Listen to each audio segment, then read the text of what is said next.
के सामने जो है प्रस्तुत करूंगा। और हर एक प्रश्न के पीछे आप लोगों को तथ्य भी दूंगा, यानी फैक्ट भी आप लोगों को प्रोवाइड कराऊंगा, है ना। तो वहाँ पर भी आप लोगों को नोट्स बनाने की आवश्यकता पड़ेगी। तो प्रैक्टिस होंगे, ऐसी बात नहीं है कि प्रैक्टिस नहीं होगा, केवल सिलेबस कवर होगा, नहीं, सिलेबस के बाद मैं आपका प्रैक्टिस भी करवाऊँगा।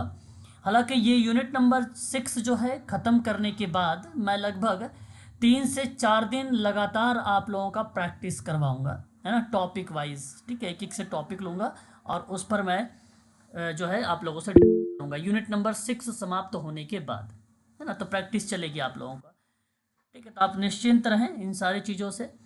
और कल की जो हम लोगों ने क्लास लिया था उस क्लास में बेसिकली क्या हुआ, रिकॉर्डिंग जो है सही तरीके से नहीं हुई, वॉइस को लेकर थोड़ा सा प्रॉब्लम रहा है। ठीक है, कल की क्लासेस में। तो मैं अभी आप लोगों को एक बार फिर से ओवरव्यूज़ देना चाहूँगा कि ताकि आप लोगों का आज क्लासेस रिकॉर्डेड है, आप लोग उसको देख लीजिए, है ना। तो उसके बाद हम लोग आगे बढ़ेंगे कि संगठनात्मक व्यवहार और कर्मचारी विकास क्या है, सामाजिक रक्षा या सामाजिक सुरक्षा क्या होता है, और सुधारात्मक सेवाएं क्या हैं, और ग्रामीण सामुदायिक विकास क्या क्या है। तो इस पीडीएफ में मैंने आपको टेलीग्राम पर प्रोवाइड करा दिया है, यूनिट नंबर 6 की ऑल पीडीएफ आप लोगों को मिल गई है ना। तो वहाँ से भी आप जाके देख सकते हैं। ठीक है, इसके बाद जैसे कि अगर हम बात करें तो ये देखिए बहुत ही इम्पोर्टेंट योजनाएं हैं। जब पंचवर्षीय योजनाएं चलाई जा रही थी तो उस दौरान कौन कौन सी योजनाएं हैं और कौन आपको पढ़ना है और उसका वर्ष कौन सा याद रखना है, ये मैं आपको बताऊंगा। ठीक है, तो ये लगभग 12 पेज की है, काफ़ी इम्पॉर्टेंट पेज है। योजना के बाद इसमें आपको नीचे मिलेगा ना जो है सुधारात्मक सेवाएं, इसके नीचे आपको सुधारात्मक सेवाएं भी मिलेगी। ठीक है, इस पीडीएफ में। और ये जो पीडीएफ है भारत सरकार के द्वारा जितने भी कार्यक्रम चलाए गए हैं या योजनाएं चलाई गई हैं, वेरी वेरी मोस्ट इम्पॉर्टेंट, ये भी यूनिट नंबर 6 का ही पार्ट है। ठीक है, तो यहाँ नीचे आप लोगों को इसमें सारी मिल जाएंगी। लगभग ये 47 पेज की है पीडीएफ और काफ़ी इम्पॉर्टेंट है ये भी पीडीएफ, है ना। तो ये तो बेसिकली केजीएमयू के संदर्भ में है। और उसके बाद हम लोग आज जो है डिस्कस करेंगे 19वीं और 20वीं शताब्दी के दौरान में कौन कौन से सामाजिक सुधार हुए और व्यवसाय समाज कार्य के दृष्टिकोण से। तो वो आज आपकी यूजीसी नेट की क्लास चलेगी 7 बजे से, तो उसका आप लोगों के आज जो है क्लास प्रोवाइड कराऊंगा मैं आप लोगों को, है ना। तो यहाँ से आप लोग जो है उसे देख सकते हैं। ठीक है, तो इसी लिंक पर चलेगी आज आपकी क्लास 7 बजे से भी। ठीक है, तो 7 बजे से भी आप लोगों की क्लासेस यहाँ पर प्रोवाइड आज मैं कराऊंगा। तो फिलहाल मैं एक बार आप लोगों को लास्ट में डिस्कस किया था, ठीक है, जो है समाज कल्याण के 3 मॉडल, है ना, समाज कल्याण के 3 मॉडल, एक बार आप लोगों को थोड़ा सा ओवरव्यूज देते हुए आगे बढ़ूंगा मैं। ठीक है, चलिए चलिए यहाँ से देखिएगा आप सभी लोग बहुत ध्यान से। रिकॉर्डेड क्लासेस दी हुई थी, 15 से 20 मिनट लगेगा, मैं ये आप लोगों के कवर करा दूंगा। ठीक है, चलिए। तो ये है 3 सामाजिक कल्याण के मॉडल। परीक्षा में यदि आपसे पूछा जाए कि सोशल वेलफेयर के कौन कौन से मॉडल हैं, तो आप लोगों को बताने होंगे 3, जिसमें से एक का नाम दर्शाना होगा अवशिष्ट मॉडल, और दूसरे को कहना होगा संस्थागत मॉडल, और तीसरे को बोलना होगा आप लोगों को विकासात्मक मॉडल। ठीक है, ये चीजें सुनिएगा ध्यान से। अवशिष्ट मॉडल और संस्थागत मॉडल और विकासात्मक। हालांकि मैंने कल बताया भी था कि यह मॉडल जो अवशिष्ट मॉडल है, ये समाज कल्याण के उन लोगों के लिए सुरक्षा का जाल के रूप में देखा जाता है जहां व्यक्तिगत जिम्मेदारी और लक्ष्य पर बल दिया जाता हो, यानी गोल पर बल दिया जाता हो। तो उस प्रक्रिया में ये अवशिष्ट मॉडल का पार्ट होता है। ये बात मैंने कल भी बताया था, कहा था कि अगर कोई पर्टिकुलर व्यक्ति है, अगर आप उसकी ज़रूरतें या उसकी आवश्यकताओं को पूर्ति करते हो तो वह अवशिष्ट मॉडल का पार्ट बनता है। ये बात आपको ध्यान रखना है। अवशिष्ट सामाजिक कल्याण मॉडल वाले जो देश हैं, बेसिकली पर्टिकुलर एग्जाम्पल के तौर पे किताबों में लिखा हुआ है, तो अगर परीक्षा में सवाल बनता है तो याद रखेंगे, एक है यूएसए, दूसरा है आपका कनाडा। ये 2 ऐसी कंट्री हैं जहां बेसिकली अवशिष्ट मॉडल का प्रयोग किया जाता है, यानी व्यक्तिगत तौर पर ध्यान दिया जाता है। ये प्राचीन काल से चला आ रहा है। हालांकि इंडिया में अगर बात करूं मैं आपसे, इंडिया में अवशिष्ट मॉडल, संस्थागत मॉडल और सामाजिक विकासात्मक मॉडल, ये तीनों के तीनों मॉडल इंडिया में हैं, हर कंट्री में है। ऐसा नहीं केवल इंडिया में, यूएसए और कनाडा में, हर कंट्री में है ये तीनों मॉडल। लेकिन जो फेमस हुआ, जैसे अगर आप कहें प्रसिद्ध हुआ है ना, तो वो प्रक्रिया कनाडा और यूएसए से ही देखने को मिली है। तो ये एग्जाम्पल भी आप लोग देखिए, इसीलिए मैं कहता हूँ कि आप लोग अपनी कॉपी पर नोट कर लिया करो।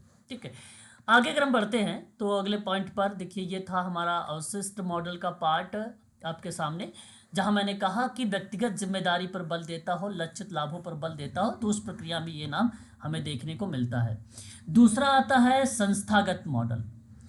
ये संस्थागत मॉडल वो मॉडल होता है बेसिकली जहां आप ये कह सकते हैं कि सामाजिक कल्याण, लाभ, नागरिकता का अधिकार, चाहे व्यक्तिगत परिस्थिति कुछ भी हो, चाहे व्यक्तिगत परिस्थितियां कुछ भी हो, ठीक है। और यह मॉडल, यह सामाजिक कल्याण के अंतर्गत जो संस्थागत मॉडल है, यह मॉडल सामाजिक कल्याण लाभों तक सार्वभौमिक पहुंच देता है। सार्वभौमिकता यानी यूनिवर्सल पार्ट पे इसका रोल अदा होता है।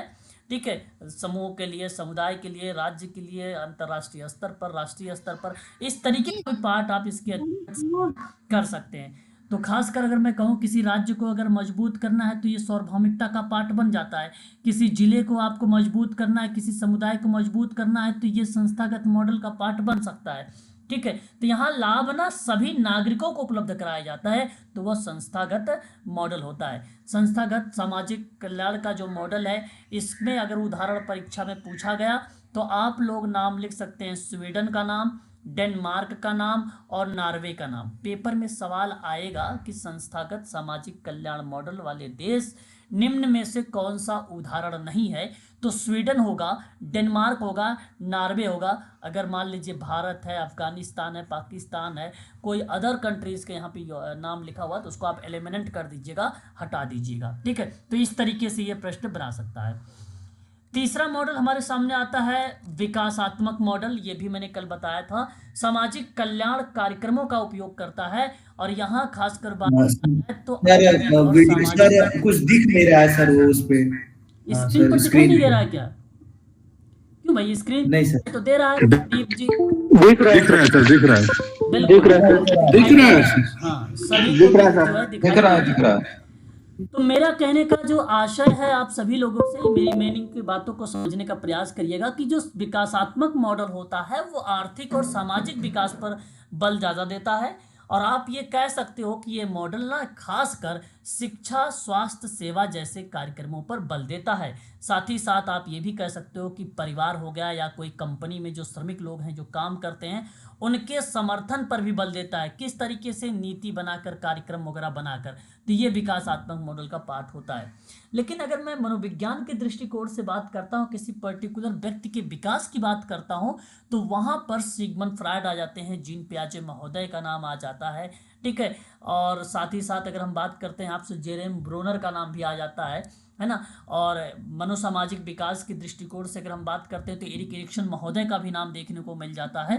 तो वो भी पार्ट कहीं ना कहीं परिवार को लेकर, बच्चों के लेकर, युवाओं को लेकर, महिलाओं को लेकर डेवलपमेंट की बात करते हैं, और वो बात विकासात्मक मॉडल को रिप्रेजेंट करता है। तो विकासात्मक मॉडल शिक्षा और स्वास्थ्य पर बल देता है। साथ ही साथ आप ये कह सकते हो कि आर्थिक के दृष्टिकोण से और सामाजिक दृष्टिकोण से भी वो एक प्रकार से बढ़ावा देता है। ठीक है, यदि परीक्षा में सवाल पूछा जाए कि विकासात्मक सामाजिक कल्याण का मॉडल वाले जो देश है वो कौन कौन से देश हैं, तो वहां पर आप नाम लगा दीजिएगा, दक्षिण कोरिया का नाम, दक्षिण कोरिया का नाम, सिंगापुर का नाम एंड ताइवान का नाम। ये 3 कंट्री का नाम आपको ध्यान रखना होगा। ठीक है, जो बच्चे नोट्स बना चुके हैं वो अपने नोट्स को मैचअप कर सकते हो, मिलाकर आप लोग आगे बढ़ सकते हो। ठीक है, रिवीजन करवा रहा हूँ। रीज़न ये रहा कि कल की क्लासेस बेसिकली रिकॉर्डेड नहीं हो पाई, ठीक है, इस वजह से। आगे हम बात करते हैं एक बार आप लोगों को सामाजिक कल्याण के जो मॉडल है 3, उन्हीं 3 मॉडलों के कहीं ना कहीं लाभ और हानियों के बारे में भी जिक्र किया गया है। ठीक है, तो अवशिष्ट मॉडल जो दर्शाता है वो, अगर मैं उसकी लाभ की बात करता हूं तो अपेक्षाकृत कम लागत होता है, ऐसा कहा जाता है। रीजन यह है कि व्यक्तिगत चीजों पर बल देता है है ना, व्यक्तिगत चीज़ों पर बल देता है। इसलिए ये कहा जाता है कि अपेक्षाकृत कम लागत पर ये बल देता है या उन लोगों के लिए सुरक्षा का जाल प्रदान करता है जो वास्तव में ज़रूरतमंद लोग होते हैं, तो वहाँ पर पर्टिकुलर बल देता है ये, ठीक है। तो ये चीज़ें कह सकते हैं। हानि के रूप में ये कह सकते हो कि सबसे अधिक कलंकित भी कर सकता है, ठीक है। जहाँ अंतरण प्रत्यंतरण या कोड ऑफ एथिक्स का आप अवहेलना कर देते हो सोशल वर्कर के लिए, तो कहीं ना कहीं क्रियाएं दूसरी तरफ वो रुख कर जाती है, तो इसलिए ये कह सकते हैं कि नुकसान के पार्ट में रिप्रेजेंट होता है, ठीक है। गरीबी और असमानता के मूल कारणों का समाधान भी नहीं कर सकता है, ये गरीबी नहीं खत्म कर सकता व्यक्तिगत तरीके से, ठीक है। ये बात जरूर ध्यान में रखिएगा। संस्थागत मॉडल की बात करता हूं। देखिए, संस्थागत मॉडल जो होता है ये एक प्रकार से सभी नागरिकों पर बल देता है, सार्वभौमिकता के रूप में काम करता, मैंने बताया भी था आपको। तो वहाँ उच्च स्तर की सुरक्षा हो गया, सहायता हो गया, साथ ही साथ सामाजिक एकजुटता हो गया, यानी सक्रिय भागीदारी हो गई, इस पे बल देता है। समानता वगैरह पर भी बल देता है, ठीक है। तो इसी परिस्थिति में आप ये कह सकते हो कि ये महंगा हो सकता है, मे भी, है ना, ऐसा कह सकते हो आप। फिर काम करने में बाधा उत्पन्न हो सकती है, ठीक है, क्योंकि सार्वभौमिकता है, सभी लोग हैं, तो सभी लोगों के साथ जब काम करोगे तो हो सकता है कोई लोग सीखे कोई लोग ना सीखें, तो उस परिस्थिति में बाधा उत्पन्न हो सकती है ना। विभिन्न प्रकार के लोग होंगे, हर एक व्यक्ति यूनिक होता है, उसके अलग अलग प्रकार के क्वेश्चंस भी हो सकते हैं, तो उस प्रक्रिया में वो थोड़े से अवरुद्ध उत्पन्न हो सकता है, मे बी, ठीक है। तो ये चीज़ें आपको ध्यान रखना है। उसके बाद अगर हम बात करते हैं तो नेक्स्ट पॉइंट पर हमारा आता है विकासात्मक मॉडल। तो उसके भी कुछ लाभ और हानियां भी देखने को हमें मिलती है, जैसे मैंने कहा भी था आप लोगों से कि आर्थिक और सामाजिक सर अवशिष्ट मॉडल में कौन से देश हैं? यूएसए एंड कनाडा, अवशिष्ट में यूएसए एंड कनाडा। अगर हम बात करते हैं सर विकासात्मक मॉडल में, मॉडल को जी क्या कह रहे हो? अंग्रेजी में क्या बोलते हैं ऑफिस मॉडल को? रिड्यूशियल शब्द से रिप्रेजेंट करते हैं, इसे रिड्यूशियल शब्द से बेसिकली रिप्रेजेंट किया जाता है अवशिष्ट विकासात्मक मॉडल को। इसकी पीडीएफ आप देखेंगे तब पीडीएफ में मिलेगा इसकी इंग्लिश भी, ठीक है। तो इस प्रक्रिया में अगर हम बात करते हैं विकासात्मक मॉडल को लेकर, तो विकासात्मक मॉडल मतलब होता है डेवलपमेंटल मॉडल एक प्रकार का। ये डेवलपमेंटल मॉडल वो होता है जहां परिवारों की सहायता कर देता है, श्रमिकों की सहायता कर देता है, नीति बनाकर, है ना, ये चीज़ ध्यान रखिएगा। मानव पूंजी के निवास पर भी बल देता है। तो जब मानव पूंजी का नाम लेता हूं तो इसका मतलब सीधा होता है कि ये सामाजिक और आर्थिक विकास की कहीं ना कहीं मैं बात कर रहा हूं आप लोगों से, ठीक है। तो इस प्रक्रिया में ये विकासात्मक मॉडल के बेसिकली लाभ हो जाते हैं, ठीक है। तो ये तीन थे मॉडल, और मैं आपको बता दूं एक बात कि ये तीनों के तीनों जो मॉडल हैं, अगर आप कहो कि इसमें से सबसे सर्वश्रेष्ठ कौन सा है, तो ये आपका कहना उचित सही नहीं होगा कि इसमें से एक मॉडल सर्वश्रेष्ठ, चाहे वो अवशिष्ट का नाम लो, चाहे विकासात्मक को लो, चाहे संस्थागत को लो, तो इनमें से कोई सा एक मॉडल, कोई भी मॉडल सर्वश्रेष्ठ नहीं माना गया है विभिन्न विद्वानों के द्वारा, ऐसी बात बताई भी गई है। किसी विशेष देश के लिए सर्वश्रेष्ठ या सर्वोत्तम जो मॉडल होता है उसकी विशेष परिस्थिति और उसके मूल्यों पर निर्भर करता है, तभी आप ये कह सकते हो कि ये मॉडल बेस्ट है, ठीक है। तो ये चीज़ ध्यान रखिएगा, किसी विशेष कंट्री के लिए ना सर्वश्रेष्ठ मॉडल उसकी विशिष्ट परिस्थिति यानी उसकी कंडीशन और उसकी वैल्यूज़ पर निर्भर करेगा, ये बात जरूर ध्यान रखिएगा आप लोग। तो ये विकासात्मक मॉडल का पार्ट माना जाता है। आगे बात करते हैं समाज कल्याण के अंतर्गत एक पद्धति के रूप में। जानते हैं आप सभी लोग, इस पद्धति को हम लोग सहायक के रूप में भी रिप्रेजेंट करते हैं, या इसे आप कह सकते हो द्वितीयक पद्धति भी, और ये बात सही भी है। मैंने लास्ट टाइम में आप लोगों को इसके बारे में जिक्र भी किया था, ठीक है।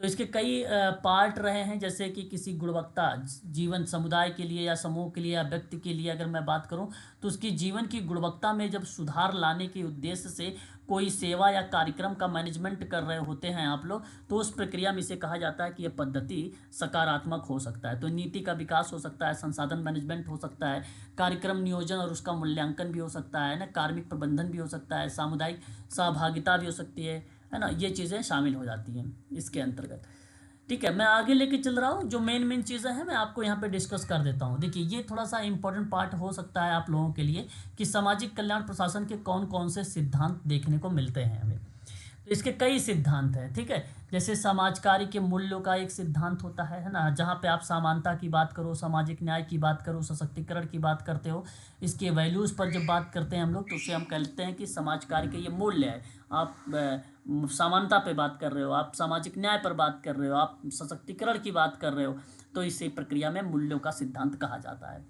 जब समुदाय और क्लाइंट की ज़रूरतों के सिद्धांत पर बात करते हैं हम लोग, तो वह समूह या समुदाय या व्यक्ति की जो समस्या है उसको महसूस करके या उसकी आवश्यकताओं को पूर्ति करते हैं हम लोग, तो उस प्रक्रिया में यह समाज कल्याण का दूसरा सिद्धांत बन जाता है।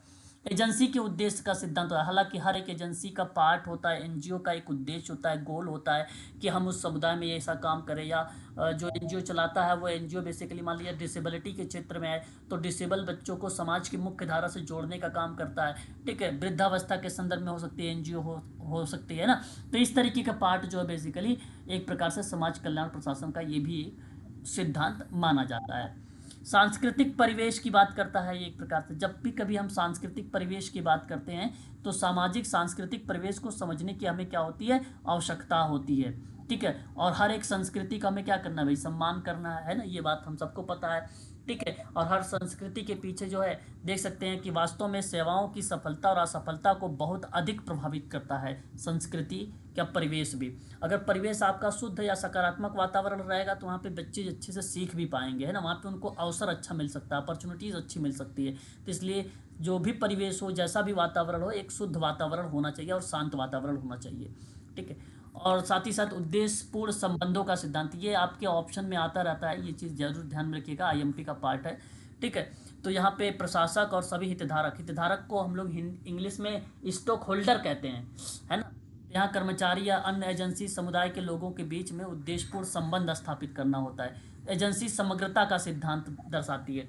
होल टू पार्ट जाता है ना कि पार्ट टू होल काम करता है। समाज कल्याण प्रशासन कभी भी जो काम करता है ना वो समग्रता के साथ काम करता है, सभी के साथ काम करेगा, फिर धीरे धीरे एक एक पार्ट पर वो जिक्र करता है। जैसे पार्ट ऑफ बॉडी की बात करते हैं तो पूरी शरीर का आप स्ट्रक्चर ले लीजिए, उसके बाद आप उसको हेड के बारे में बताइए, उसको आइज़ के बारे में बताइए, ईयर के बारे में, नोज़ के बारे में, हैंड के बारे में, ठीक है। इस तरीके से एक एक पार्ट बताइए। तो यही क्रिया क्या कहलाती है, एजेंसी समग्रता का सिद्धांत कहलाती है एक प्रकार का। ये पार्ट है, तो ये एक एग्जाम्पल है, मैंने बताया होल टू पार्ट वाला। पेशेवर जिम्मेदारी का एक सिद्धांत होता है। पेशेवर का मतलब था प्रोफेशन एक प्रकार का, है ना। तो इस प्रक्रिया में अगर हम बात करते हैं तो प्रैक्टिस और जवाबदेही और जिम्मेदारी के उच्च पेशेवर मानकों को बनाए रखने पर बल देता है। सहभागिता का सिद्धांत भी ऑप्शन में आ सकता है ना। लोगों को जोड़ने से जो है जोड़ने का प्रयास ज़्यादा से ज़्यादा लोगों को किया जाता है। उसके बाद अगर हम बात करते हैं तो संचार का सिद्धांत, ये बहुत इंपॉर्टेंट है। कम्युनिकेशंस, ठीक है। एक श्रोता होता है, एक प्राप्तकर्ता होता है, उन दोनों के बीच में स्पष्ट कम्युनिकेशन का होना अत्यंत आवश्यक है। साथ ही साथ एक नेतृत्व यानी लीडरशिप का भी सिद्धांत देखने को मिलता है। नियोजन का सिद्धांत होता है, किसी क्रिया को करने से पहले हम प्लानिंग करते हैं, तो वही प्लानिंग करके जब हम किसी कार्य का क्रियान्वयन करते हैं तो उसी दृष्टिकोण होता है नियोजन का सिद्धांत। और समाज कल्याण प्रशासन में प्लानिंग बहुत ही इंपॉर्टेंट पार्ट माना जाता है, ठीक है। तो ये भी एक प्रकार का सिद्धांत है। कई प्रकार के सिद्धांत है। संगठनात्मक सिद्धांत या आप कह लीजिए संगठन का सिद्धांत, है ना। संगठन बेसिकली यहाँ पर अगर मैं बात करूँगा तो आप लोग एक चीज़ जरूर पढ़ लीजिएगा कि औपचारिक संगठन होता है, एक अनौपचारिक संगठन होता है। संगठन के दो प्रकार होते हैं, परीक्षा में पूछे भी गए हैं, है ना। तो जैसे जो औपचारिक संगठन होता है उसमें अधिकार और कार्यों पर बल दिया जाता है, ठीक है। और अनौपचारिक संगठन में क्या होता है कि लोगों और उसके संबंधों पर बल दिया जाता है ना। तो इसी प्रक्रिया में आप दोनों को मिला के ये बात कह सकते हो कि कई कर्ताओं के काम को संगठित के तरीके को व्यवस्थित करना या एक प्रकार से सुव्यवस्थित करना या क्रमबद्ध तरीके से क्रिया को करना ही क्या कहलाता है, संगठन का सिद्धांत कहलाता है। प्रत्यायोजन का एक सिद्धांत होता है जहाँ उत्तरदायित्व और अधिकार का प्रत्यायोजन प्रशासन प्रक्रिया का एक महत्वपूर्ण पहलू माना जाता है। ये भी एक सिद्धांत है, बड़ा इंपॉर्टेंट सिद्धांत है और इसे आप लोगों को ध्यान भी रखना है। प्रत्यायोजन का सिद्धांत मैंने आपको कल भी बताया था, है ना। ये एक ऐसा सिद्धांत माना जाता है जिसमें अथॉरिटी के द्वारा अपनी कुछ जिम्मेदारियां किसी अन्य इकाई को सौंप दिया जाता है, ठीक है, उसको सौंप दिया जाता है। इसे डेलीगेशन कहा जाता है, इंग्लिश में प्रिंसिपल ऑफ डेलीगेशन कहा जाता है, ठीक है। एक होता है समन्वय का सिद्धांत, कोऑर्डिनेशन, मतलब क्लाइंट और सामाजिक कार्यकर्ता के बीच में, है ना, एक कोऑर्डिनेशन का होना अत्यंत आवश्यक है। या पॉलिसी या आप क्लाइंट समुदाय समूह के बीच में एक अच्छा कोऑर्डिनेशन का होना अत्यंत आवश्यक है, ठीक है। जो नीड है उसी के आधार पे आप कार्यक्रम बनाएं, उसी के आधार पे आप नीति वगैरह भी बनाएं। संसाधन उपयोग का सिद्धांत, resources very very most important, है ना। तो रिसोर्सेज का भी सिद्धांत ये होता है और इसे इष्टतम संसाधन उपयोग का सिद्धांत भी कहा जाता है। इष्टतम का मतलब होता है कि जिस व्यक्ति को, जिस समूह, जिस समुदाय को जैसी आवश्यकता है उसी के आधार पर रिसोर्सेज लग रहे हैं। जैसे कोविड-19 के बारे में सबको बताना है तो बैनर, पोस्टर, वॉल, भित्ति, पोस्टर, है ना, सब कुछ होना जरूरी है। तो इसका मतलब है कि ये इष्टतम संसाधन का उपयोग किया जा रहा है। ठीक है, तो ये चीज़ जरूर ध्यान रखिएगा। परिवर्तन का सिद्धांत भी एक होता है ना भाई, लचीलापन का सिद्धांत ही भी कह सकते हो आप। परिवर्तन का सिद्धांत, फ्लेक्सिबिलिटी का होना अत्यंत आवश्यक होता है। और हर क्रियाओं के बाद मूल्यांकन होता है, इसलिए आप कह सकते हो कि मूल्यांकन का भी सिद्धांत होता है। विकासात्मक सिद्धांत या विकास का भी सिद्धांत देखने को मिलता है। आगे बात करते हैं अब समाजकारी प्रशासन के। मैंने कार्य भी आप लोगों को बताए थे कल के कार्य उसमें, कि सोशल वेलफेयर का जो टास्क है या जो फंक्शन है वो किस तरीके से हो सकता है। तो जैसे संस्था के उद्देश्य को पूरा करना कल्याण प्रशासन का कार्य हो सकता है ना, या समाज कल्याण प्रशासन का भी कार्य हो सकता है। सहयोगात्मक प्रयत्नों को प्रोत्साहन देना या मोटिवेशन देना भी आप कह सकते हो। संस्था की औपचारिक संरचना का निर्माण कर देना भी आप कह सकते हो कि समाज कल्याण के कार्यों का एक प्रकार का टास्क है या फंक्शन है। ठीक है, मूल्यांकन करना, संसाधनों की खोज करना भी आप कह सकते हो कि ये एक प्रकार से कार्य बन सकता है। आगे अगर हम बात करते हैं तो इसके नीचे लिखा भी है, जो जो कार्य दर्शाए गए हैं आप यहाँ से भी देख सकते हैं नीचे। ठीक है, आपको मिल जाएंगे। फिर देखिए दायरा होता है। दायरा मीन्स एक प्रकार से क्षेत्र कह लीजिए, या इसे आप एरिया का नाम भी रिप्रेजेंट कर सकते हैं, है ना।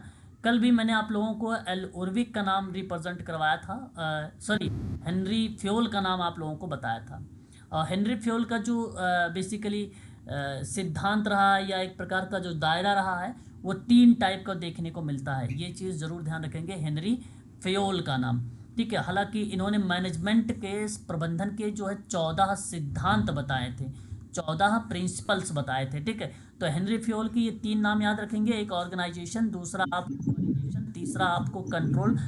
कमांड, कमांड मीन्स होता है आदेश। ठीक है, तो ये परीक्षा में आया हुआ सवाल है मेडिकल सोशल वर्क में, तो इसलिए हेनरी फ्योल का नाम ये 3 तरीके के जो होते हैं, क्या बोला जाता है इनको, 3 को दायरा या क्षेत्र बोला जाता है। ठीक है सर, ये हेनरी फ्योल सर इस संगठन और समन्वय और नियंत्रण आदेश सर ये किस बुक में या किस रचना में दिए थे?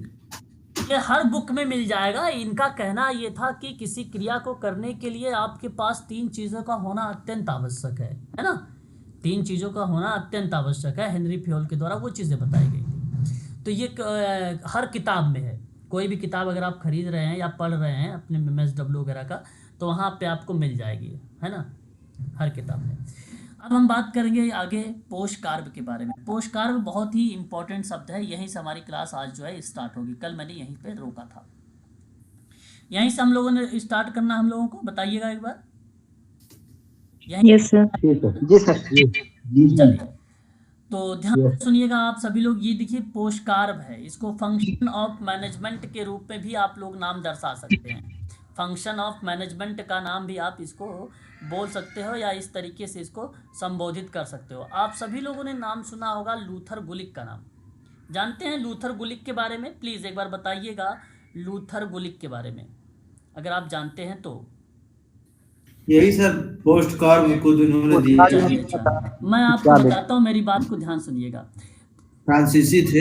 हाँ, लूथर गुलिक एक प्रकार के, अगर मैं आपसे बात करता हूँ तो ये महोदय बेसिकली लोक प्रशासन के एक विशेषज्ञ थे। किसके थे? लोक प्रशासन के एक विशेषज्ञ थे। यहीं से आप लोग नोट्स बनाना शुरू करिएगा, क्योंकि कल तक इसके पीछे जो मैंने करवाया ये कल मैंने पढ़ाया था।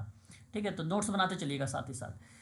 तो लूथर गुलिक बेसिकली संगठन के सिद्धांत कह लीजिए या संगठन के एरियाज कह लीजिए या समाज कल्याण प्रशासन के सिद्धांत कह लीजिए या समाज कल्याण प्रशासन के कार्य कह लीजिए या क्षेत्र कह लीजिए, इस तरीके के पार्ट में इनका नाम देखने को मिलता है।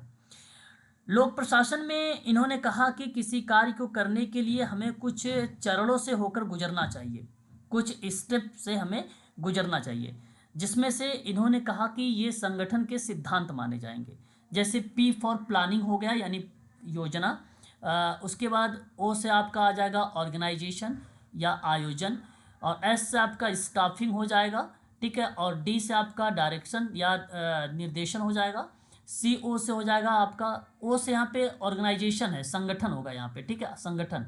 और CO से हो जाएगा कोऑर्डिनेटिंग यानी समन्वय, और R से आपका रिपोर्ट शब्द भी इसके अंतर्गत शामिल हो जाएगा। तो ये सिद्धांत जो है ना, लोक प्रशासन के क्षेत्र में सबसे महत्वपूर्ण सिद्धांत माना जाता है। प्लानिंग है सर जी, फिर ऑर्गेनाइजिंग है सर या ऑर्गेनाइजेशन है? ऑर्गेनाइजिंग और ऑर्गेनाइजेशन बात दोनों एक ही है, दोनों में कोई अंतर नहीं है। किसी चीज को ऑर्गेनाइज करना और ऑर्गेनाइजेशन करना। सर जैसे एग्जाम में कर दे दिया कि ऑर्गेनाइजिंग है या ऑर्गेनाइजर है, तो क्या डालेंगे, क्या करेंगे? तो ऑर्गेनाइजिंग होगा, है ना। फिर वहां तो ऑर्गेनाइज का मतलब होता है संगठन, मतलब एक प्रकार से इसने ऑर्गेनाइज की बात किया था, ठीक है, ऑर्गेनाइज की बात किया था, या संगठन, अगर संगठन रहेगा तो क्रिया आगे बढ़ेगी तो ऑर्गेनाइजिंग का पार्ट बनेगा। तो संगठन बनाने की बात कह रहे थे ये, है ना। लूथर गुलिक संगठन बनाने की बात करते हैं। इस प्रक्रिया में इनका नाम आता है कि संगठन अगर है तो संगठन के माध्यम से आप कार्य करोगे तो वह क्षेत्र या वो उस एरिया, उस क्षेत्र में जो गोल आपने लिया है तो वो सफल बनेगा आपका, यानी सक्षम होगा। तो उसी प्रक्रिया में ये नाम देखने को मिलता है पोस्ट कार्बो, और ये लूथर गुलिक के द्वारा दिया गया। लूथर गुलिक ने 4 P's भी दिया है, और 4 P's के बारे में अगर मैं बात करता हूँ तो जिस तरीके से H.H. पार्लियामेंट ने 4 P's दिया था, ठीक उसी प्रकार से इनका भी 4 P's आता है। और इनमें आता है, आपको बता दूं, एक पर्पस हो जाएगा जिसको आप उद्देश्य कहोगे, दूसरा पर्सन हो जाएगा जिसे आप व्यक्ति के नाम से संबोधित करोगे, प्लेस हो जाएगा जिसे आप स्थान के रूप में प्रेजेंट करोगे, और चौथा प्रक्रिया यानी प्रोसेस हो जाएगा, ठीक है। तो इस तरीके से इनका 4 P's में भी नाम देखें, व्यक्ति, स्थान और प्रक्रिया के साथ, ठीक है। सर पार्लियामेंट ने क्या दिया था सर? वो भी तो यही दिया था ना, पर्सन, प्लेस, प्रॉब्लम। वो समस्या समाधान के लिए, उसने समस्या समाधान के लिए पर्पस शब्द को यूज नहीं किया था, है ना। उसने जो है समस्या समाधान के बारे में अगर मैं आपसे बात करूं पार्लियामेंट के बारे में, तो पार्लियामेंट का नाम आप सभी को पता होगा कि सबसे पहले आप क्या कर सकते हैं, पर्सन को लेंगे और पर्सन को आप देखने का प्रयास करेंगे किस पॉइंट ऑफ व्यू में, प्लेस पर या स्थान पर है। फिर उसके बाद उसकी प्रॉब्लम को आप लेंगे। हमने यहाँ पे प्रॉब्लम जिक्र नहीं किया है, ठीक है, यहाँ पर हमने प्रॉब्लम जिक्र नहीं किया, और उसके बाद उसने प्रक्रिया किया था। लेकिन लूथर गुलिक का जो नाम था वो पर्पस था, पर्सन था, प्लेस था, और साथ ही साथ क्या बताया उसने, प्रोसेस बताया, इन प्रक्रिया। तो कुल टोटल अगर मैं मिला के बात करूँ तो 1 P में अंतर है, इसीलिए आप कह सकते हो कि अलग है, ठीक है, इसीलिए आप इसे अलग बता सकते हो।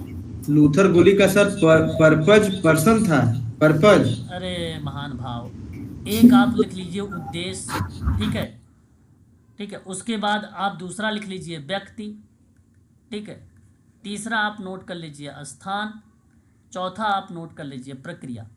बना लीजिए एक को पर्पस यानी उद्देश्य, दूसरा को बना लीजिए पर्सन यानी व्यक्ति, तीसरे को बना लीजिए प्लेस स्थान, चौथे को बना लीजिए आप प्रक्रिया यानी प्रोसेस। अब इधर आप लिख लीजिए, इस साइड में नोट कर देता हूँ पार्लियामेंट का, ठीक है सर। पार्लियामेंट में आपको क्या करना है, यहाँ पे पर्सन यानी व्यक्ति, फिर आप लिखिए प्लेस यानी स्थान, फिर आप लिखिए प्रॉब्लम यानी समस्या, फिर आप यहाँ पे लिखिए प्रक्रिया यानी, ठीक है, ये हो गया। तो यहाँ पर देखिए प्रॉब्लम है, इसमें प्रॉब्लम नहीं लिखा हुआ है ना। तो ये चीज़ें हैं। तो ये 4 P's लूथर गुलिक का ये है, लूथर गुलिक का ये है, और पार्लियामेंट का ये है, ठीक है। तो 4 P's के नाम से भी ये चीज़ें देखने को मिलती है लूथर गुलिक में भी, ठीक है। आगे अगर हम बात करते हैं, आगे यहाँ पे देखिए पोस्ट कार्य के बारे में, ठीक है, लूथर गुलिक का पोस्ट कार्य। देखिए जो पोस्ट कार्य है, बेसिकली कहने का मतलब ये है कि किसी क्रिया को सही तरीके से डिनोट करने के संदर्भ में इनका नाम देखने को मिला है लूथर गुलिक को। हम कोई काम अगर कर रहे हैं ना, तो उस काम को एक सिस्टमैटिक ढंग से करना चाहिए, हमें एक सही तरीके से करना चाहिए। तो जो प्लानिंग का भाव था वो संगठनात्मक लक्ष्यों को प्राप्त करने के लिए योजनाएं विकसित करना था, है ना। संगठनात्मक लक्ष्य को प्राप्त करने के लिए योजना विकसित करना था, तो इसलिए उसको प्लानिंग बोला। दूसरे को ऑर्गेनाइजिंग या आप संगठन या आयोजन कर लीजिए, यानी संगठन का निर्माण करिए। तीसरे में कर्मचारी भर्ती के बारे में स्थापित था। आपके एक लोग म्यूट रहिए भाई, ऐसा क्या कर रहे हो, म्यूट रहे आप लोग, है ना, म्यूट रहिए क्लास में। ठीक है। तो एक था स्टाफिंग, स्टाफिंग का मतलब ये था कि कर्मचारी की भर्ती और प्रशिक्षण से संबंधित था। चौथा था डायरेक्टिंग, यानी इसका मतलब ये था कि निर्देशन से संदर्भित था कि कर्मचारियों को योजना के अनुसार कार्य करने के लिए प्रेरित करिए, डायरेक्ट निर्देश दीजिए, मार्गदर्शन दीजिए, इस संदर्भ में था डायरेक्टिंग शब्द। और पांचवा था कोऑर्डिनेटिंग, कोऑर्डिनेटिंग का मतलब था समन्वय, यानी यह सुनिश्चित करना था कि गतिविधि योजना के अनुरूप हो, कोऑर्डिनेट करिए, समन्वय करिए, है ना। तो एक प्रकार से अनुकूल होना, ना कि प्रतिकूल होना, ठीक है, पॉजिटिव प्रभाव पड़ता है समन्वय के आधार पे। और लास्ट में छठा था आपका रिपोर्टिंग। रिपोर्टिंग का मतलब था कि जो स्टॉक होल्डर हैं, जो हितधारक हैं, उनकी प्रगति, परिणाम और प्रदर्शन को बेसिकली एक मैट्रिक्स के बारे में बताने के संदर्भ में जो भी चीज़ें आ रही है तो उसको आप नोट करके रिपोर्ट के रूप में संदर्भित कर सकते हो, या प्रतिवेदन के रूप में आप वहाँ पे दिखा सकते हो। ये पार्ट था। उसके बाद एक शब्द और आता है बजटिंग, है ना। एक शब्द आप लोगों ने यहाँ पे छोड़ दिया है, बी से बजटिंग होती है ना। तो बजटिंग मतलब बजट तैयार करने के संदर्भ में दर्शाता था।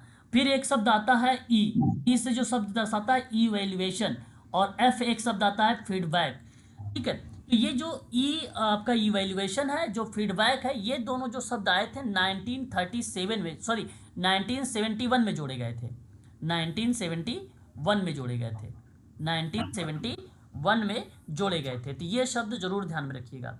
सर ई और एफ का क्या इसमें मतलब क्या हुआ, ई और एफ क्या है सर? ई मूल्यांकन करना होता है, कार्यों का मूल्यांकन करना, जो इवैल्यूएशन कर रहे हैं तो उस कार्यों का इवैल्यूएट, मूल्यांकन करिए। का जो कार्य था वो फीडबैक था, हमने जो काम किया है आप उनसे फीडबैक लीजिए कि मतलब आप इस कार्य से सहमत हुए, क्या मेरे पास रिसोर्सेज ठीक ठाक थी, यस या सहमत या नहीं सहमत हो, इस तरीके से उनसे फीडबैक लेने की बात करता था, ठीक है। तो यह थी एफ, फीडबैक था।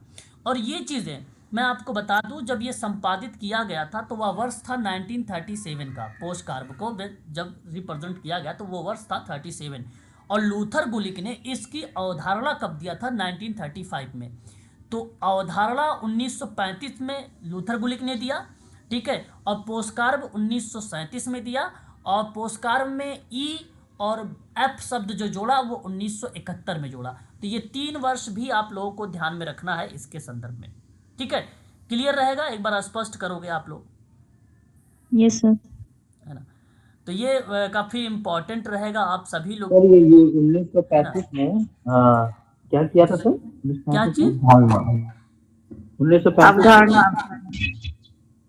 अवधारणा 1935 में अवधारणा कॉन्सेप्ट आई थी सर, है ना। Post carb. हाँ, अवधारणा बेसिकली समाज कल्याण प्रशासन के अंतर्गत ये अवधारणाएं बेसिकली रिप्रेजेंट किया गया था 1935 में, ठीक है सर। Okay okay. तो ये आपको आप सभी लोगों को मैं बताऊंगा कि आप सभी लोग इस शब्द को जरूर ध्यान में रखेंगे। हो सकता है परीक्षा में बहुत ही फेमस शब्द रहा है, आप लोगों को देखने को मिल भी जाए, ठीक है। लूथर गुलिक के संदर्भ में ये शब्द हमें देखने को मिलता है। योजना का मतलब पूछ लेगा, पोस्ट कार्ब लिखेगा, कहेगा सीओ का अर्थ बताइए, तो कोऑर्डिनेशन आप लोगों को बताना होगा, ठीक है। आप लोगों को पोस्ट कार्ब पूरा लिख देगा, फिर कहेगा भैया आर का मतलब बताइए, तो आर का मतलब रिपोर्टिंग से आप लोगों को संबोधित करना पड़ेगा, ठीक है। ये आपको मीनिंग बताना पड़ेगा। इस संदर्भ में पोस्ट कार्ब का नाम यानी फुल फॉर्म आपको पता होना चाहिए, इसमें कोई दो राय नहीं, ठीक है। और यह बेसिकली योजना बनाना, संगठन करना, कर्मचारी का समूह बनाना, निर्देश देना, समन्वय करना, वितरण करना, बजट बनाना, मूल्यांकन करना, फीडबैक लेना, ये सभी प्रबंधन का कार्य था। ये सभी एक प्रकार का प्रबंधन का कार्य था। लूथर गुलिक के साथ उर्विक का भी नाम भी देखने को मिलता है इसमें। उर्विक का भी मतलब एक प्रकार से सहयोगी रहे हैं उर्विक, ठीक है। उर्विक इसके एक प्रकार के सहयोगी के रूप में कार्य करते हैं, ये चीज़ भी ध्यान रखिएगा इसमें पोस्ट कार्ब में। अब देखिए, अगर हम बात करते हैं समाज कल्याण प्रशासन के एरिया, या आप इसे कह लीजिए क्षेत्र। हालांकि क्षेत्र वो भी था जो मैंने पोस्ट कार्ब आप लोगों को अभी बताया है ना, वो भी क्षेत्र का ही पार्ट था, अलग अलग नामों से संबोधित भी किया जाता है। लेकिन समाज कल्याण प्रशासन के क्षेत्र में अगर हम बात करते हैं तो यहाँ आप देख सकते हैं संगठन और संरचना हो गया, जनसंपर्क हो गया, उचित रिकॉर्ड का रखरखाव हो गया, नीति निर्माण हो गया, योजना हो गई, पर्यवेक्षण और नेतृत्व हो गया। ये शब्द भी कहीं ना कहीं एक प्रकार से area of social welfare administration का पार्ट माना जाता है। समाज कल्याण प्रशासन का जो क्षेत्र है, आर्थिक सहायता देना भी क्षेत्र है, स्वास्थ्य देखभाल का भी क्षेत्र है, रोजगार भी एक प्रकार का क्षेत्र है, पारिवारिक लाभ दे रहे हो तो भी एक समाज कल्याण प्रशासन का क्षेत्र है, आवास में सहायता कर रहे हो तो वो भी प्रकार से समाज कल्याण प्रशासन का क्षेत्र है, शिक्षा सहायता, वृद्धा पेंशन, निःशक्त छात्रवृत्ति, सुखद सहारा योजना, ये सभी एक प्रकार से समाज कल्याण प्रशासन के क्षेत्र हैं। क्षेत्र मतलब एरिया भी आप लोग यहाँ पे डिनोट कर सकते हो। ठीक है, तो ये एरिया का पार्ट आप लोगों को देखने को मिलेगा। ठीक है, तो यहाँ जो पार्ट था मैंने आपका समाप्त कर दिया। इस कल्याण और विकास सेवा का प्रशासन, ये आपका पार्ट जो है यहाँ पे फिनिश होता है। ठीक है, 3 क्लासेस लगभग इसमें मैंने प्रोवाइड करा दिया आप लोगों को। ठीक, आज तो चौथी होती है। ठीक है, आगे अगर हम बात करते हैं तो अगला हमारा जो पार्ट है वो संगठनात्मक व्यवहार है, फिर उसके बाद कर्मचारी विकास है, इसको कर्मिक विकास भी आप लोग बोल सकते हो, कर्मिक विकास भी आप लोग इसे कह सकते हो। फिर उसके बाद सामाजिक रक्षा यानी सामाजिक सुरक्षा है ये, फिर उसके बाद सुधारात्मक सेवाएं हैं समाज कार्य के साथ, और उसके बाद ग्रामीण सामुदायिक विकास है। ठीक है, ये पार्ट है। तो अगला पार्ट हमारा होगा यहाँ पे संगठनात्मक व्यवहार। जानते हैं संगठनात्मक व्यवहार क्या होता है? संगठनात्मक व्यवहार के बारे में यदि आपसे कोई पूछ लेता है कि आप बताइए कि संगठनात्मक व्यवहार, तो आपको सीधा सीधा शब्दों में बोलना है कि संगठन के अंदर लोगों के व्यवहारों का अध्ययन। आप क्या बोलोगे कि संगठन के अंदर लोगों के व्यवहार का अध्ययन क्या कहलाता है? संगठनात्मक व्यवहार कहलाता है। पेपर में सवाल बन सकता है कि संगठनात्मक व्यवहार का तात्पर्य, तो आप ऑप्शन में ढूंढना, उस ऑप्शन में जरूर मिलेगा आपको एक शब्द संगठन के अंदर, संगठन के अंदर लोगों के व्यवहार का अध्ययन करना। ठीक है, ये आपको ऑप्शन में मिल सकता है। तो संगठनात्मक व्यवहार जो होता है इस बात का अध्ययन है कि लोग किसी संगठन में कैसे बातचीत करते हैं। यह एक ऐसा क्षेत्र है जो प्रभावी। सर पीछे से आवाज बहुत आ रही है। हाँ, अभी आवाज नहीं आएगी। ठीक है, बच्चा है थोड़ा कर देता है। ठीक है, तो अभी तो आवाज नहीं जा रही ना, बैकग्राउंड आवाज ठीक है कि अभी भी आवाज आ रही है आपके पास? नहीं सर, ठीक है। बच्चे भगवान का रूप होते हैं सर। हाँ, तो यहाँ अगर हम बात करते हैं तो देखिएगा यह एक ऐसा क्षेत्र है जो प्रभावी कार्यस्थल बनाने में मदद करने के लिए मानव मनोविज्ञान और संगठनात्मक प्रबंधन को जोड़ता है। तो मेरा कहने का तात्पर्य ये था कि ऑर्गेनाइजेशनल बिहेवियर का जो मीनिंग होता है वो संगठन के अंदर लोगों के व्यवहारों का अध्ययन करता है, और इसमें ना व्यक्तिगत व्यवहार, समूह की गतिशीलता, जैसे ग्रुप में कोई कार्य हो रहा है तो उसकी प्रोग्रेस पार्ट, या आप इसे कह सकते हो डायनेमिक पार्ट, गतिशीलता, और संगठनात्मक रचना जैसे कई पहलुओं में शामिल हो सकता है। ठीक है, इसका मकसद ये है ऑर्गेनाइजेशन बिहेवियर का कि संगठन के सदस्यों का व्यवहार को कैसे प्रभावित किया जाए। संगठनात्मक जो व्यवहार है या सदस्यों का जो व्यवहार है, उन व्यवहारों को संगठन में किस तरीके से प्रभावित किया जाए कि वो समाज की मुख्य धारा से जुड़ जाएं। ठीक है, जो संगठन में आए हैं, सेवार्थी, समूह, समुदाय, इस तरीके के पार्ट को शामिल करता है।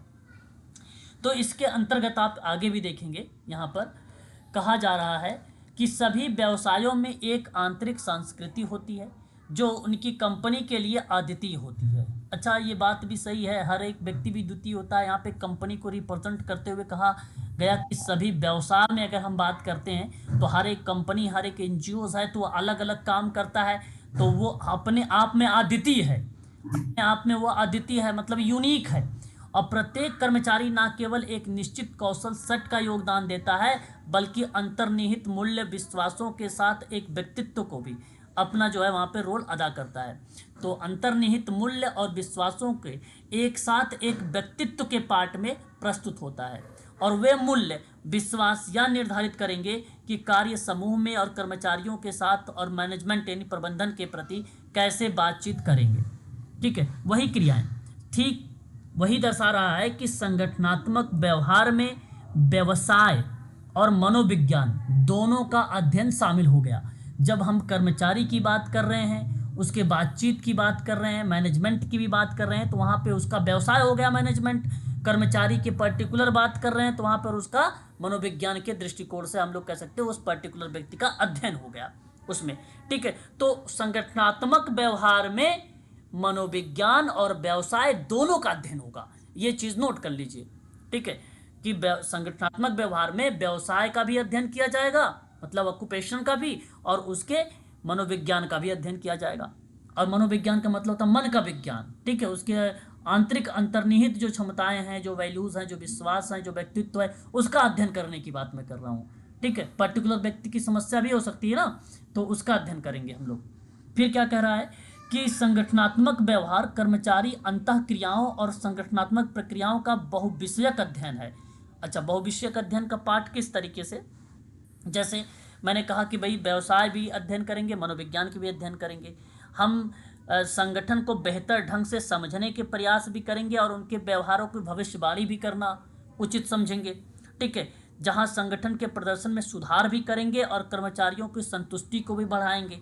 ठीक है, सकारात्मक कार्य वातावरण बनाने में मदद भी करेंगे, सकारात्मक कार्य वातावरण बनाने में उसकी हेल्प भी करेंगे। तो हम कह सकते हैं ये मल्टी टास्क है, एक प्रकार का मल्टी टास्क है। कौन? संगठनात्मक व्यवहार के अंतर्गत एक मल्टी टास्क भी क्रिया शामिल की गई है। ठीक है, क्योंकि बहुविषयक अध्ययन का पार्ट है ये, और जो अधिक कुशल और एकजुट संगठन बनाने का प्रयास करेगा। रोल एक ही होगा, लोगों को समाज की मुख्य धारा से जोड़ने का कार्य। और संगठनात्मक व्यवहार के अंतर्गत मैं आप सभी से कहूँगा कि यदि आप अधिक जानकारी इसके बारे में लेना चाहते हैं तो अपनी कॉपी पर एक जगह अलग से साइड में लिख लीजिए। एक सिद्धांत आता है मैस्लो का सिद्धांत, मैस्लो का सिद्धांत। ठीक है, दूसरी तरफ एक सिद्धांत आता है डगलस मैकग्रेगर का सिद्धांत, डगलस मैकग्रेगर का सिद्धांत, है ना। ये दोनों सिद्धांत संगठनात्मक व्यवहार से जुड़े हुए हैं, ये दोनों के दोनों सिद्धांत संगठनात्मक व्यवहार से जुड़े हुए हैं, अतः आप सभी लोग इस क्रिया को शामिल कर सकते हैं। ठीक है, तो इस चीज़ को जरूर ध्यान में रखेंगे आप लोग। इतनी बात स्पष्ट हो गई है तो एक बार क्लियर करिएगा प्लीज़। जी सर। ठीक है, तो संगठनात्मक व्यवहार में सिंपल बात है, कुछ ज़्यादा इसमें आप लोगों को प्रक्रियाओं को लेकर ज़्यादा विचार विमर्श करने को नहीं मैं कह रहा हूँ आप लोगों से। केवल आप ये समझने का प्रयास करें आप सभी लोग कि संगठनात्मक व्यवहार के अंतर्गत ना मनोविज्ञान भी और उसके व्यवसाय भी, पर्टिकुलर व्यक्ति का अध्ययन भी हो सकता है, पर्टिकुलर व्यक्ति का अध्ययन भी इसके अंतर्गत शामिल हो सकता है, और उसका व्यवसाय भी उसके अंतर्गत शामिल हो सकता है। कई कार्य भी उसके अंतर्गत हम लोग देख सकते हैं, तो उस दृष्टिकोण में हम लोग उसे संगठनात्मक व्यवहार का नाम देंगे, संगठनात्मक व्यवहार। ठीक है, कोई पूछे कि संगठनात्मक व्यवहार होता क्या है? संगठनात्मक व्यवहार, तो संगठनात्मक व्यवहार किसी संगठन में मानवीय व्यवहार का निरूपण करना या उसका अध्ययन करना ही संगठनात्मक व्यवहार कहलाता है। ठीक है, तो मैं एक तरफ आप लोगों को यहाँ पे नोट कर देता हूँ, आप लोग उसे लिखना चाहते हैं तो लिख लीजिए। ठीक है, ताकि अगर कोई पूछे भी तो आप बता सको उसको। ठीक है सर, जो स्लाइड तक है उसको एक बार ऊपर कर दीजिए सर, नीचे कर दीजिए सर। एक मिनट रुक तो जाइए, नोट सर 4P वाली पे। 4P। अच्छा, अभी दिखा देता हूँ। संगठनात्मक व्यवहार, ठीक है, नोट कर लीजिएगा इसे। इसका तात्पर्य है, इसका तात्पर्य है किसी संगठन के किसी संगठन में मानवीय व्यवहार का निरूपण या अध्ययन है, या अध्ययन है। ठीक है, या अध्ययन है, या संगठन में मानवीय व्यवहार को बेहतर रूप से या बेहतर रूप में समझने और नियंत्रण करने में और भविष्यवाणी करने से संबंधित है।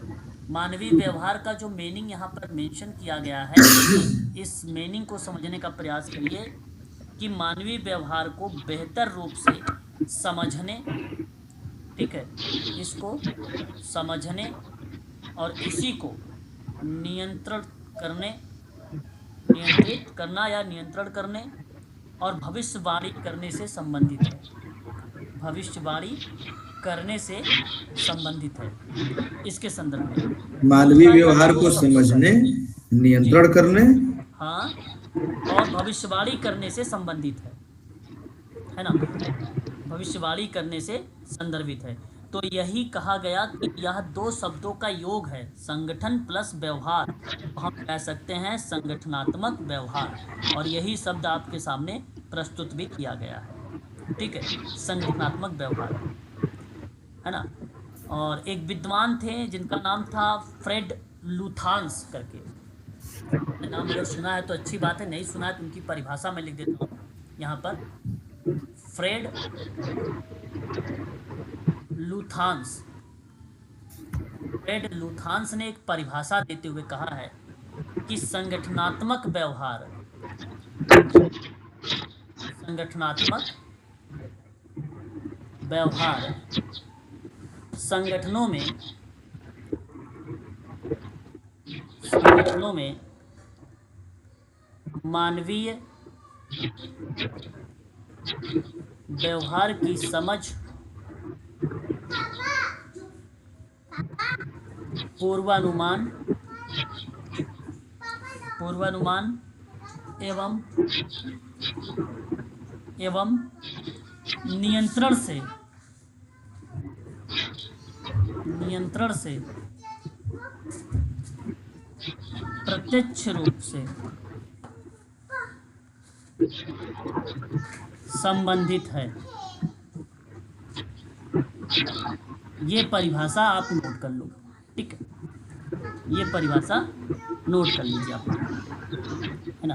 ये संगठनात्मक व्यवहार के बेसिकली डेफिनेशन है, या आप इसे कह लीजिए कि ये परिभाषा, ठीक है।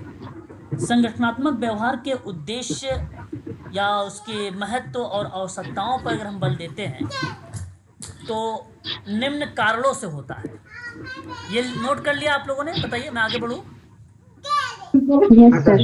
हाँ, आगे अगर मैं एक चीज़ और आपसे यहाँ पे बता रहा हूँ, थोड़ा सा ध्यान से समझिएगा।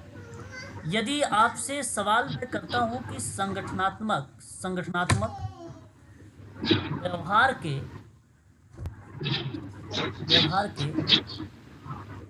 उद्देश्य एवं महत्व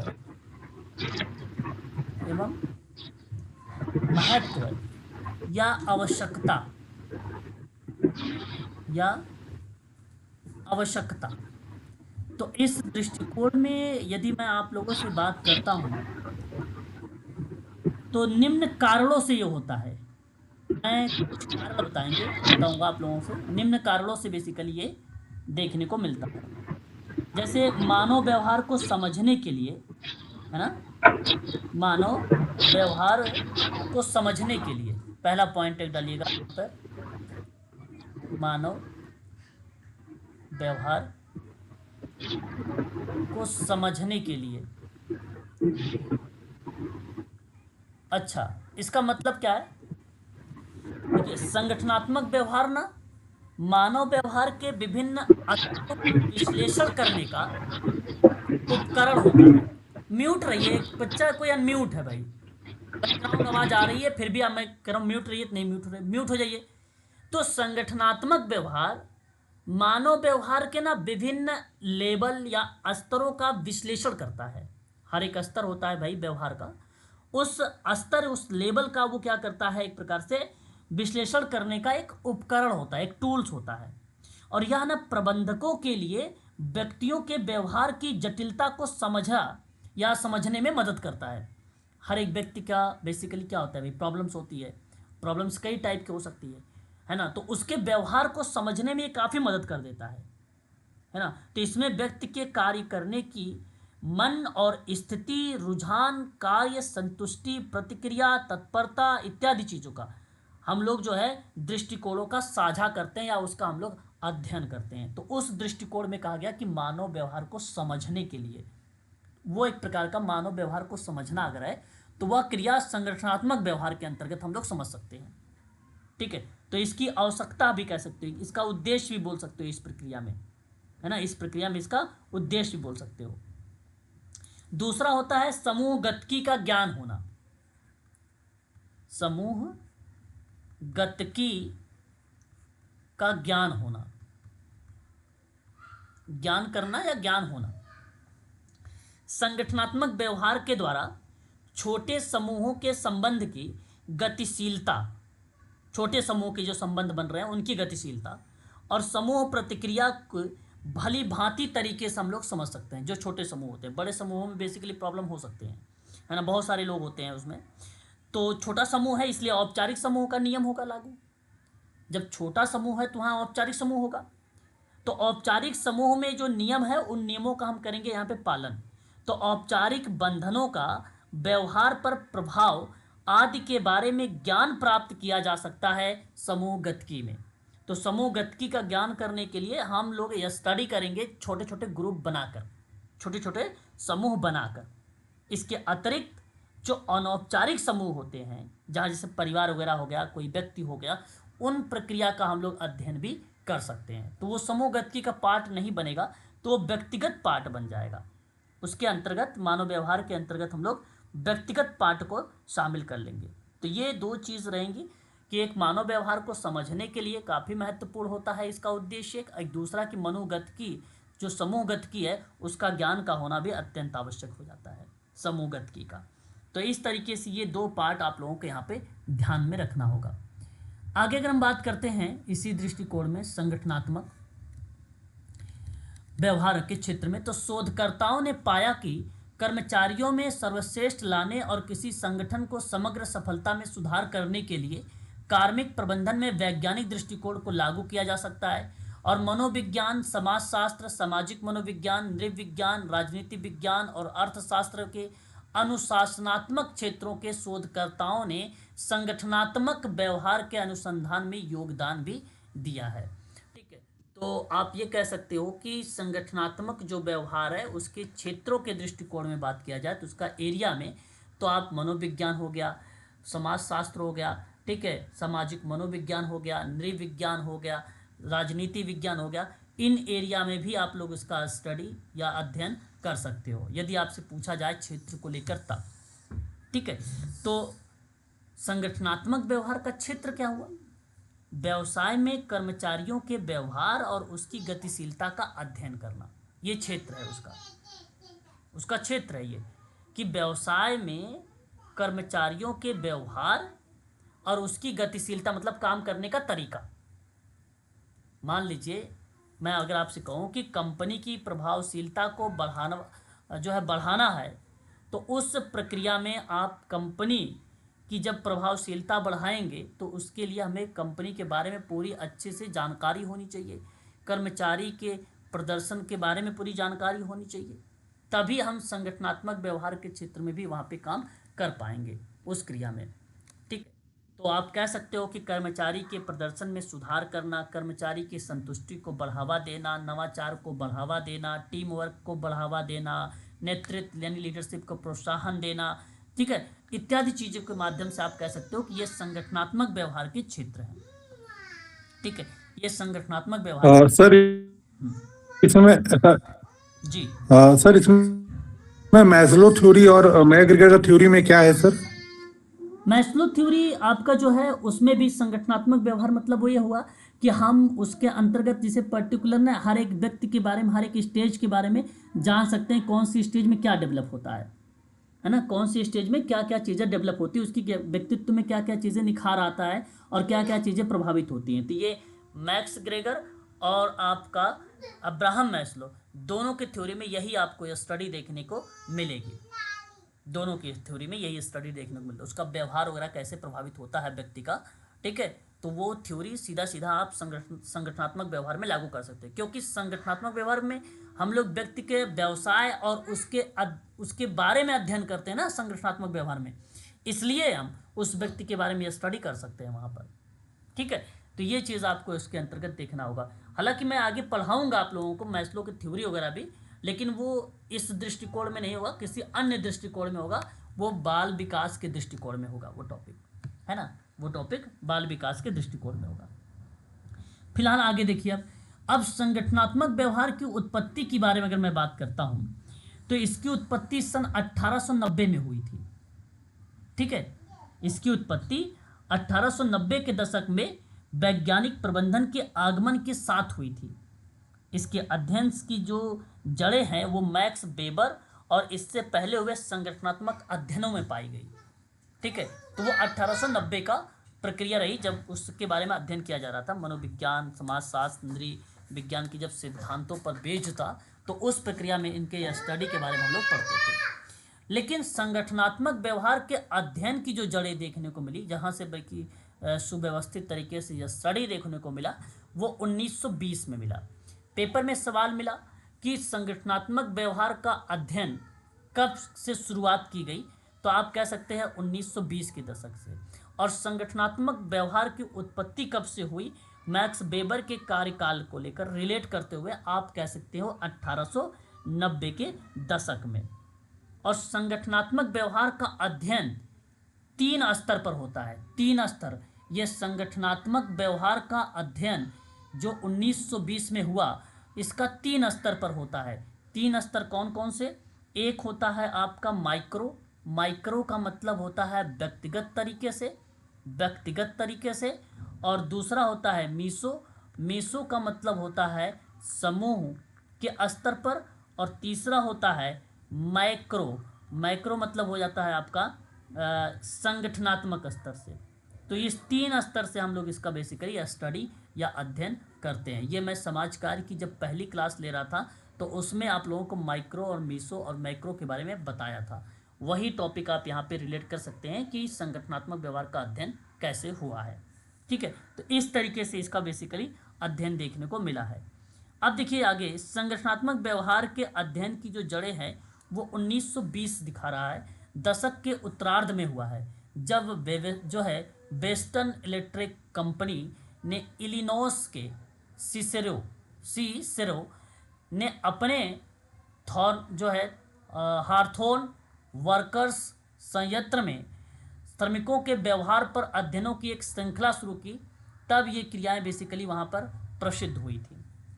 तो ऑर्गेनाइजेशनल जो बिहेवियर है, जिसको आप कहते हो कि संगठनात्मक व्यवहार, ये 1920 की दशक में शुरू हुआ।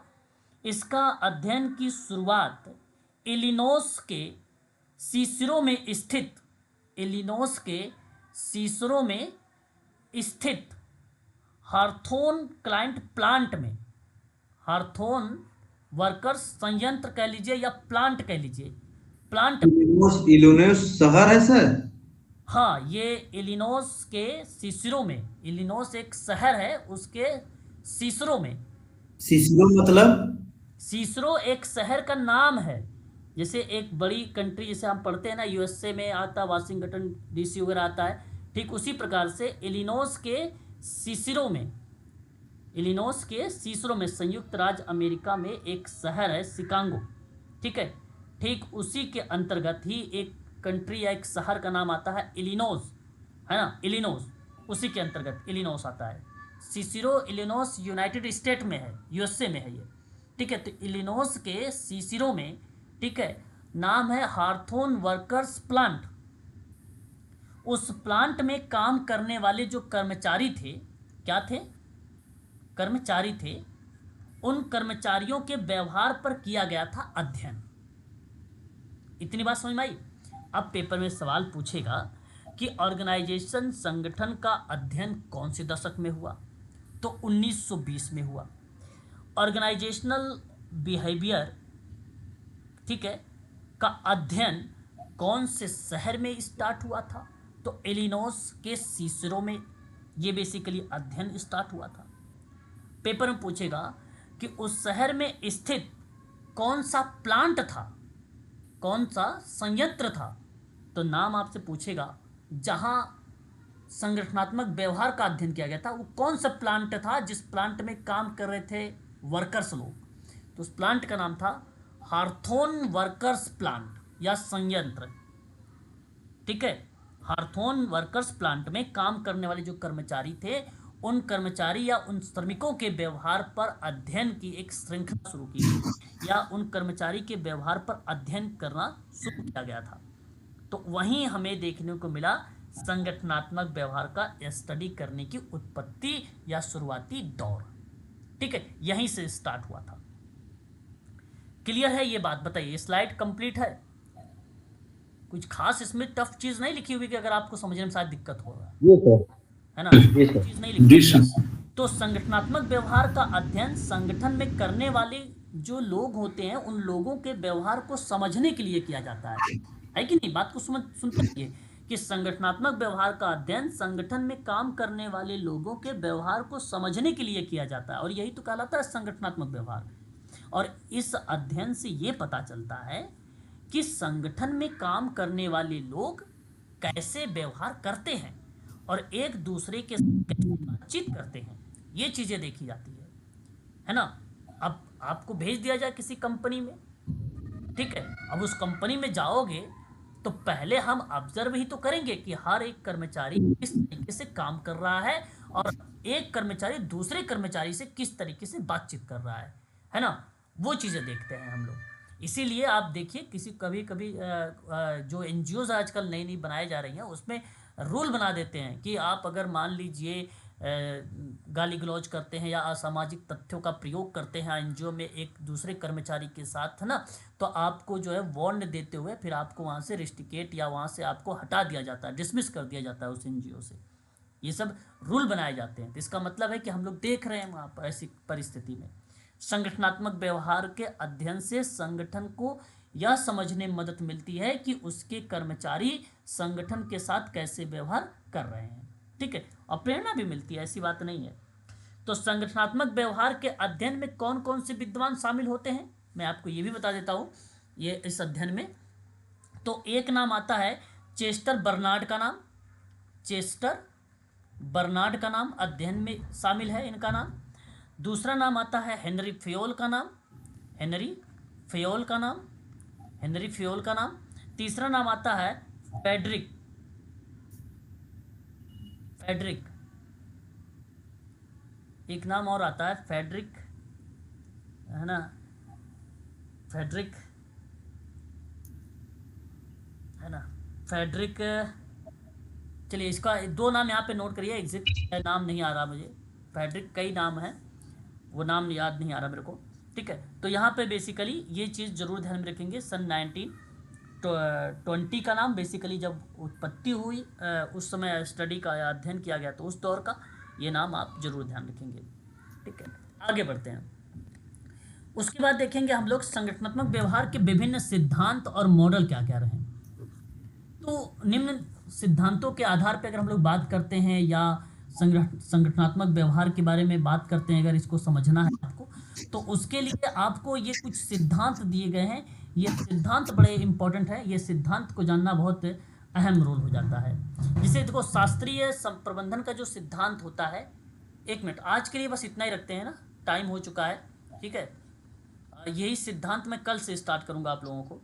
ठीक है, यहाँ से सिद्धांत जो है मैं आप लोगों का कल स्टार्ट करूँगा। ये जो नौकरशाही या सॉरी शास्त्रीय प्रबंधन का सिद्धांत है, इसे नौकरशाही भी बोला गया है, इसे वैज्ञानिक प्रबंधन भी बोला गया है, इसे प्रशासनिक प्रबंधन भी बोला गया है। इनके बारे में पूरा कल मैं नोट्स भी बनवाऊंगा आप लोगों का मेन कीवर्ड के रूप में, और इसको समझाऊंगा भी आप लोगों को। ठीक है, तो आज के लिए केवल इतना ही रखिए, यहाँ से कल आपकी क्लास चलेगी। ये सर वीडियो की ये तो मिल जाएगी ना अभी? हाँ, ये वीडियो मिल जाएगी, ये वीडियो में पूरा रिकॉर्डेड है पूरा ढंग, हाँ, ये मिल जाएगी अभी आपको। Okay, thank you. अभी आप बने रहिएगा, जाइएगा मत। इसके आगे अभी हम लोग पढ़ेंगे और इम्पोर्टेंट टॉपिक रहेगा आपके लिए सामाजिक सुधार और व्यावसायिक कार्य भारत में किस तरीके से हुआ है, व्यवसाय कार्य को लेकर 19वीं 20वीं शताब्दी में। आपके पेपर में भी आ सकता है काफी। ठीक है सर, ओके सर। तो इसी लिंक पर होगा, बने रहिएगा, जाइएगा मत आप लोग। Sir timing sir